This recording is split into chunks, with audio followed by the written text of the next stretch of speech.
La 4e édition de la Semaine nationale de la réconciliation CNAR.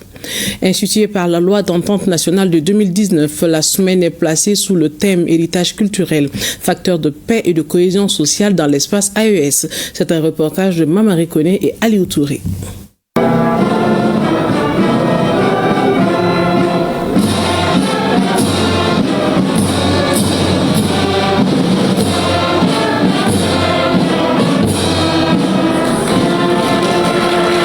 Les Maliens aspirent à la paix et à la réconciliation, ce qui explique la forte mobilisation autour de la célébration de la 4e édition de la Semaine nationale de la réconciliation, placée sous le thème héritage culturel, le facteur de paix et de cohésion sociale dans l'espace AES.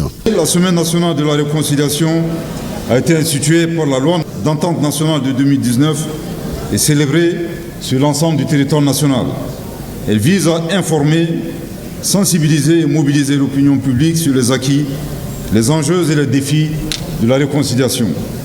C'est l'occasion pour nous de célébrer les idéaux du vivre ensemble et de la cohésion sociale à travers des activités éducatives, socioculturelles, artistiques, sportives et mémorielles. Pour rappel, le 31 décembre 2023, son Excellence, le président de la transition, le général d'armée Assimi Goïta, lors de son adresse à la nation, a annoncé la tenue du dialogue intermalien visant, je cite, à privilégier l'appropriation nationale du processus de paix. Fin de citation. Cette heureuse initiative s'est déroulée en 2024 et a permis l'élaboration d'une charte nationale pour la paix et la réconciliation. C'est le lieu de réitérer nos chaleureuses félicitations à M. Ousmane Issoufi Maïga et à tous les membres de la commission qu'il a présidée. Cette vision politique consistant à laver le linge sale en famille confère à la Semaine nationale de la réconciliation une toute autre dimension portée sur la promotion des mécanismes endogènes et la souveraineté de notre pays. Cette année, la thématique traite de la valorisation du patrimoine sahélien comme levier de cohésion, la célébration de la mémoire collective de la Confédération AES et la mobilisation des femmes et des jeunes autour des valeurs de paix et le dialogue interculturel pour renforcer l'intégration régionale. Les délégations du Burkina Faso et du Niger sont présentes à la cérémonie de lancement. En effet, le chef de l'État a décrété l'année 2025 comme année de la culture pour replacer la culture au cœur des politiques publiques, renforcer la souveraineté culturelle de notre pays, faire des expressions artistiques et culturelles des leviers de paix, de réconciliation et de vivre ensemble. Le thème de cette année met en avant les valeurs, les normes, les traditions, les symboles et les récits partagés qui ont façonné la mémoire collective du Mali et des autres pays membres de la Confédération des États du Sahel. En vue d'en faire des instruments concrets de réconciliation et de résilience, d'une part, puis de co-construction de la paix, d'autre part. Parmi ces valeurs, facteurs de paix et de cohésion sociale, on peut citer le Sinankouya, ce cousinage à plaisanterie qui désamorce les tensions et nous rappelle que nous sommes avant tout une grande famille. Le Sigignoronien et le Bouragna, le bon voisinage et les liens de mariage, piliers de notre vivre ensemble. Et le Nimugoya, l'honneur et la dignité qui doivent guider chacun de nos actes. Un programme riche et varié est proposé pendant la semaine du 15 au 21 septembre 2025.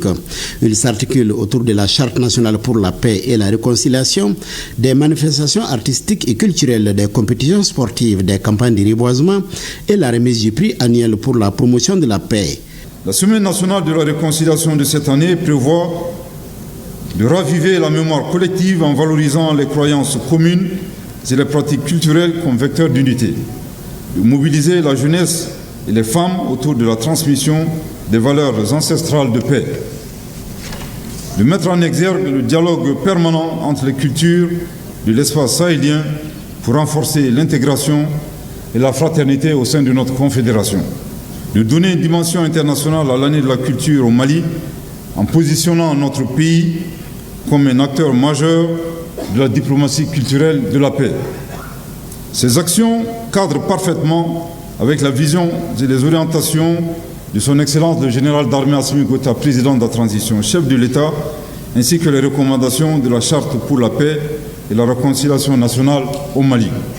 Le Premier ministre chef du gouvernement a ensuite procédé à l'ouverture de l'exposition de peinture et de photographie. La visite guidée a permis aux officiels d'apprécier le talent de nos artistes.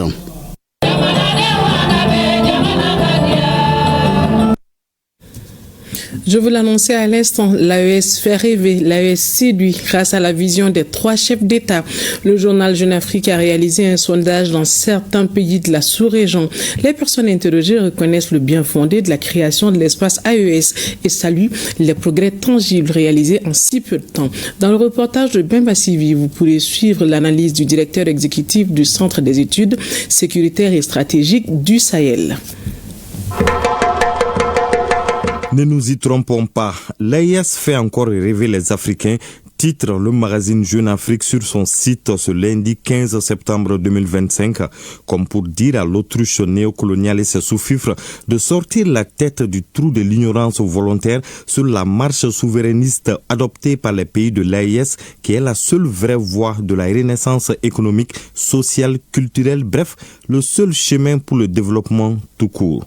L'Alliance des États du Sahel, dont l'annonce de la mort a été prédite maintes fois après sa naissance, vit aux grandes dames des ennemis, n'en déplaise aux détracteurs. Mieux, l'organisation se positionne aujourd'hui comme une boussole pour les peuples africains avides de liberté et aspirant à sortir du joug néocolonial. Ce n'est pas les autorités de l'AES qui le disent, loin de là. Ce sont les conclusions de l'enquête menée par Sagassi Recherche pour le magazine Jeune Afrique. La particularité de l'Alliance réside dans ses capacités à se soustraire de toutes sortes d'interférences, qu'elles viennent des États extra-sahéliens ou qu'elles viennent ces interférences des États sahéliens. Donc cette autonomisation de l'agir des chefs d'État de l'AES est quelque chose de très appréciable à la fois par le peuple africain, mais surtout le fait que lorsqu'on met cette alliance en parallèle avec le fonctionnement des institutions sous-régionales et régionales comme la CEDEAO et l'Union africaine, naturellement, il est aisé de comprendre le pourquoi un nombre important d'Africains voient en cette alliance une instance autonome, une instance également efficace et surtout une instance qui ne vit pas, qui n'évolue pas au crochet des puissances outre que sahéliennes. Et parmi les enseignements de l'enquête menée dans 6 pays voisins de l'Alliance des États du Sahel, difficile de ne pas être frappé par le niveau d'adhésion très élevé au principe de cette union, mais aussi à ses premiers résultats enregistrés, souligne l'article signé par le directeur de publication de l'organe. Cette photographie révélatrice de l'état de l'opinion des peuples du Sénégal, de la Guinée, de la Côte d'Ivoire, du Togo, du Bénin et du Cameroun, 2 ans après la création de l'AES, va faire perdre le nord à certains détracteurs. C'est une invite, quand on regarde le résultat de manière qui est distante à tous ces chefs d'État qui se retrancheraient dans des positionnements classiques qui consisteraient à sous-traiter à la fois leur souveraineté à des puissances anciennes coloniales, qui continueraient à recevoir des ordres de la part des acteurs qui sont distants des problématiques africaines. Donc naturellement, c'est aussi un appel pressant à l'égard de ces chefs d'État de s'efforcer à trouver une passerelle entre les fondamentaux de la démocratie et les attentes exprimées par les peuples respectifs. De façon simple, c'est une invitation à ces chefs d'État de se dire qu'il est important aujourd'hui d'être audible à toutes ces voix non membres des États de l'AES qui se reconnaissent non seulement dans la pertinence qu'a aujourd'hui cette alliance, mais dans le même temps qui ont la ferme conviction que la philosophie avec laquelle cette alliance fonctionne est une philosophie qui est aussi agréée par ces mêmes peuples non membres des États de l'AES. Donc, en somme, Une invitation à ces chefs d'État de revoir ou de réinterroger leur perception vis-à-vis de l'AES, mais surtout une invitation également d'être en phase avec les attentes légitimes dont les différents peuples, notamment en l'occurrence de la CEDEAO, qui aspirerait aujourd'hui à avoir une organisation régionale, sous-régionale davantage autonome. Cela ne fera sans doute pas plaisir à ces chefs d'État d'Afrique de l'Ouest qui, au nom des principes défendus par l'Union africaine et la CEDEAO, ont dès le début condamné et sanctionné les juntes putschistes, a laissé entendre François Soudan sur les antennes des médias de l'Hexagone. Il y a de quoi 77% des personnes interrogées considèrent l'AES comme une bonne ou une très bonne initiative pour la région, révèle l'enquête. Une opinion largement positive, et ce, quel que soit l'âge ou le niveau des revenus des sondés, et qui frise effectivement le plébiscite dans le pays comme le Togo, le Cameroun, la Guinée ou en Côte d'Ivoire, où le président Ouattara n'a jamais caché son aversion pour la méthode et l'idéologie des militaires sahéliens, a déclaré François Soudan. 66% des Ivoiriens affichent leur approbation vis-à-vis de l'Alliance sahélienne. 65% des personnes interrogées dans les 6 pays se disent également satisfaits des résultats obtenus par l'AES en 2 ans d'existence et 56% jugent faible à très faible la possibilité d'une réintégration au sein de la CEDEAO, conclut l'enquête commandée par Jeune Afrique.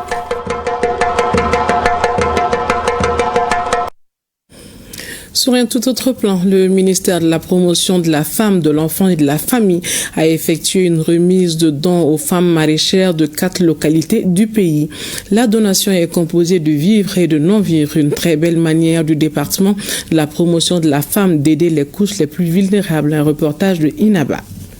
Cette donation s'inscrit dans la vision des plus hautes autorités du pays, celle de contribuer au renforcement de l'autonomisation économique des femmes, particulièrement celles qui œuvrent dans le domaine du maraîchage.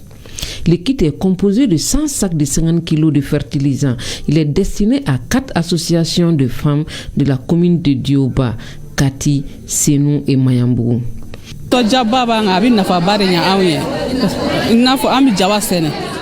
Nous sommes très contentes de recevoir ce don. Nous cultivons des légumes, oignons, tomates, piments et l'aubergine.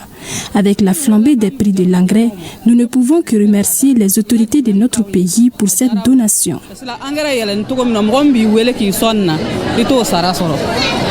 À travers cette remise d'engrais, le département en charge des questions de la promotion de la femme entend accompagner et outiller les organisations féminines afin que leurs efforts portent davantage fruit pour l'amélioration des conditions de la femme.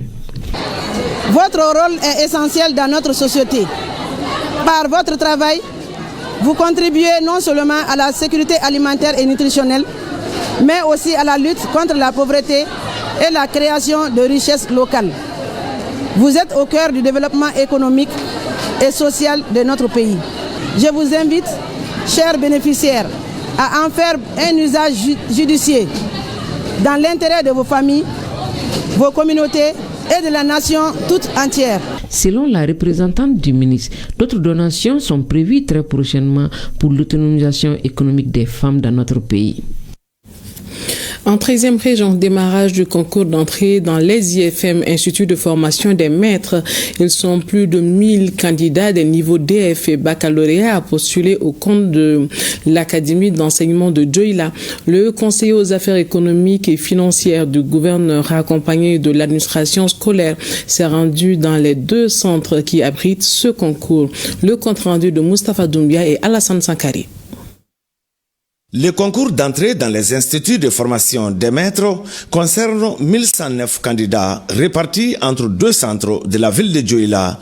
Parmi ces candidats, on note 437 filles et 672 garçons. Je vais l'enseignement comme généraliste. Je suis un étudiant. Je vais essayer de tenter des concours d'enseignement. Je suis confiant. Je l'aime beaucoup. Je peux avoir un emploi. pour moi, quand même, c'est mon meilleur choix. J'aime l'enseignant. Le coup d'envoi du concours est donné par le conseiller aux affaires économiques et financières du gouverneur qui a ouvert la première enveloppe de sujets au lycée Dowele Mariko. Il s'est ensuite rendu dans le centre du groupe scolaire de Sokura pour s'assurer du bon déroulement du concours. Le constat est que, à l'heure indiquée, les surveillants, les candidats et aussi l'administration scolaire, tous étaient sur place. Donc les épreuves ont bien démarré et se déroulent normalement selon les consignes données par l'administration scolaire. Nous leur avons prodigué des conseils. Ils doivent compter sur eux-mêmes, sur leurs compétences propres pour passer. Toutes les dispositions nécessaires sont prises pour qu'on ait un concours sans faute. Les consignes sont respectées à la lettre, donc nous pensons qu'avec ce dispositif mis en place, tout ira bien. Il faut signaler la présence des forces de sécurité et des représentants du Centre national des examens et concours de l'éducation. 213 auditeurs de l'AF, Association pour l'information islamique, ont reçu samedi dernier leur attestation de fin de formation à Ségou. La formation de cette 6e promotion était basée entre autres sur la mémorisation du Saint-Coran, les invocations d'Allah et la technique de lecture. Un reportage de Amitou Diallo et Bassi Traoré. Ils sont au total 213 auditeurs composés d'hommes et de femmes à recevoir leur attestation après plus de 2 ans de formation sur l'apprentissage du Saint-Coran et la bonne pratique de l'islam. L'initiative est de l'AFI, Association pour la formation islamique. Nous avons initié la formation islamique vu tant nombre de musulmans qui ne maîtrisent pas la lecture de leur livre, le Saint-Coran, et la pratique de l'islam. Donc on a initié la formation pour pouvoir vraiment aider les uns et les autres, les frères musulmans. Ces auditeurs, 6e promotion de l'Association pour la formation islamique, ont été formés sur plusieurs notions, dont la technique de lecture, les invocations et la mémorisation du Saint-Coran. Je suis très satisfait d'avoir ça, parce que ça fait longtemps que j'avais dans mes objectifs d'être un auditeur d'AFI. Parce que AFI, ils ont des techniques très simples dans un laps de temps pour former des gens à la lecture du Coran. Vraiment, on est très satisfait de leur encouragement. Au nom de tous les auditeurs de Ségou, nous disons merci au président et à ses encadreurs. Vraiment, l'islam, nous devrons la connaître. Chers récipiendaires, vous portez une responsabilité sacrée. Que vos connaissances soient mises au service de l'unité, de la paix et du progrès moral de notre communauté. Je formule le vœu que cette 6e promotion de l'AFI soit une génération de bâtisseurs. L'AFI est une association islamique créée depuis 2012. Elle œuvre pour la promotion de l'islam. Toujours avec les associations, mais cette fois-ci, c'est l'association La Salle Production qui a officiellement lancé les activités de la 2e édition du festival Kouima, qui aura lieu du 17 au 23 novembre 2025 dans la région de Gao. La cérémonie de lancement a été couplée à une conférence de presse qui s'est tenue au musée du Sahel de Gao. Adizatou Mohamed Maïga et Youssouf Samake nous en disent plus. Après la réussite de la première édition, l'association La Salle Production vient une fois de plus de lancer les activités de la 2e édition du festival Kouima dans la région de Gao. C'était au cours d'une conférence de presse tenue au musée du Sahel, dont l'objectif est d'informer l'opinion nationale et internationale du festival Kouima, un rendez-vous culturel qui a pour but de promouvoir la richesse culturelle de la région de Gao. Cette conférence de presse, c'est pour lancer les activités du festival Kouima, 2e édition. Comme ça a été prévu cette année, ça va faire une semaine d'activité de la région de Gao, du 17 au 23, Inch'Allah. Le festival Kouima, en partenariat avec la Fédération nationale des industries hôtelières, on a jugé nécessaire ensemble de faire des activités pour promouvoir la culture et lancer les activités des hôtelières, des tourismes de la région de Gao. Nous lançons un appel à tous les ressortissants de la région de Gao, partout là ils sont, qu'on se retrouve à Gao. Cette 2e édition revêtait un cachet particulier car l'année 2025 a été dédiée l'année de la culture par les plus hautes autorités du pays et la tenue de la Biennale artistique culturelle Tombouctou 2025. C'est pourquoi nous pensons que l'organisation de cette édition doit également être l'occasion de mener une réflexion collective autour de la pérennisation du festival Koima. Cette conférence de presse a été marquée par des prestations d'artistes et une remise d'attestation à certaines personnalités de la région. À rappeler que cette deuxième édition du festival Koima est placée sous le haut parrainage du général d'armée Assimi Goïta, président de la transition. Il se tiendra du 17 au 23 novembre 2025 dans la cité des Askia. Plan international Mali, à travers l'ONG Chilid, s'engage dans le combat contre les violences basées sur le genre. Il vient d'organiser une activité dénommée Émission Télé-réalité, une semaine en milieu rural.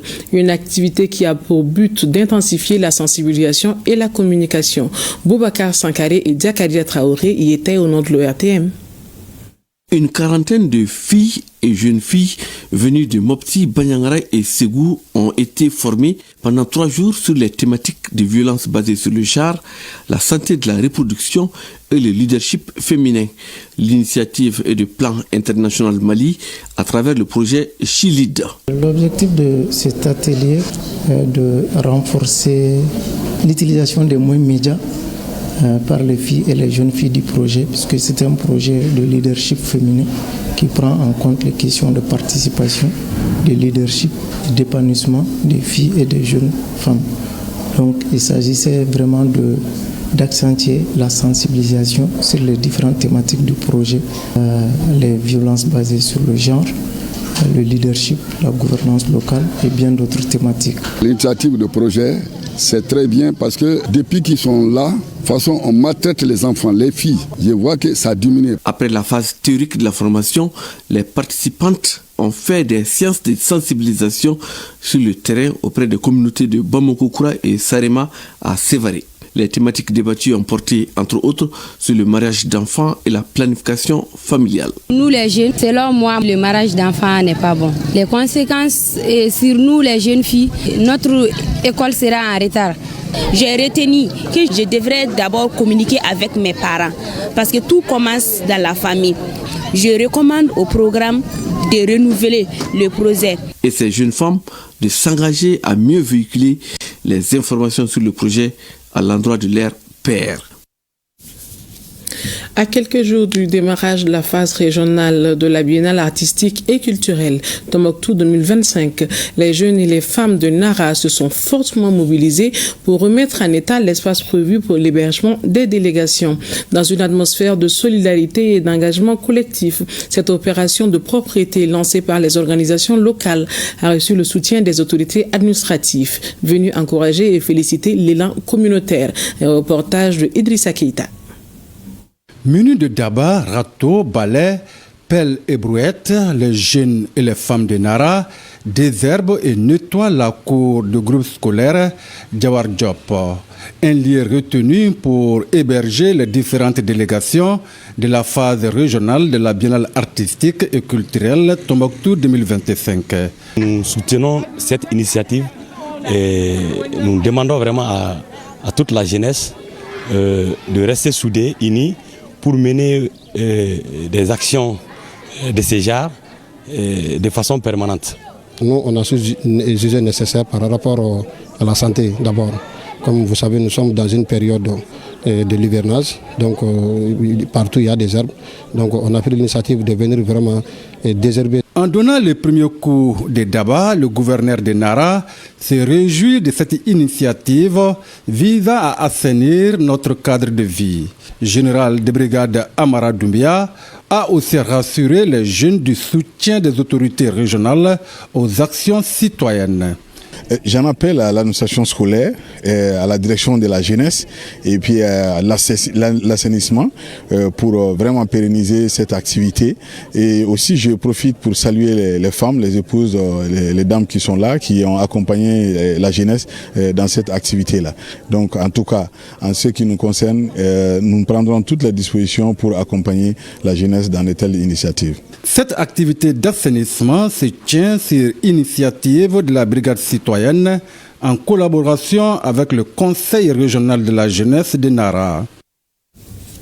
Pour mieux organiser la phase régionale de la Biennale artistique et culturelle et mieux réussir les préparatifs de la phase nationale, le gouverneur de la région de Nioro, le général de brigade Ali Anadi, vient de rencontrer le lundi 15 septembre l'ensemble des forces vives de la région, afin que tous s'engagent dans l'organisation de la compétition pour réserver une place de choix à la région à la rencontre culturelle de Tombouctou. Moussa Diakité nous en parle. Il s'agissait au cours de cette rencontre initiée par le chef de l'exécutif régional d'informer les acteurs clés de la région sur l'état d'avancement dans les préparatifs de la commission d'organisation, d'inviter les élus et les personnes de bonne volonté, surtout les ressortissants de la région, à s'impliquer pour mieux préparer la phase régionale afin de réussir la phase nationale. 6 heures de débat ont permis aux participants venus des 6 cercles de la région de toucher du doigt tous les aspects relatifs à la bonne organisation de la phase régionale et la participation effective de tous à la phase nationale pour permettre à la région d'avoir une place de choix à Tombouctou. Techniquement, nous avions exposé le travail que nous avions fait. Nous avons identifié des acteurs au niveau des différents cercles pour la bonne réussite de la phase régionale afin de mieux préparer la phase nationale qui aura lieu en décembre 2025 à Tombouctou. Nous sommes très confiants vraiment de l'enthousiasme vraiment des populations et surtout de l'enthousiasme des acteurs culturels de la région de Nioro. Je pense que nous pourrons mieux préparer une meilleure troupe pour affronter la phase nationale. J'invite l'ensemble des maires et toute la diaspora à nous soutenir à travers des contributions pour la formation d'une meilleure troupe au nom de la région de Nioro. C'est la fin de ce journal. Merci de l'avoir suivi. À demain. Plaise à Dieu.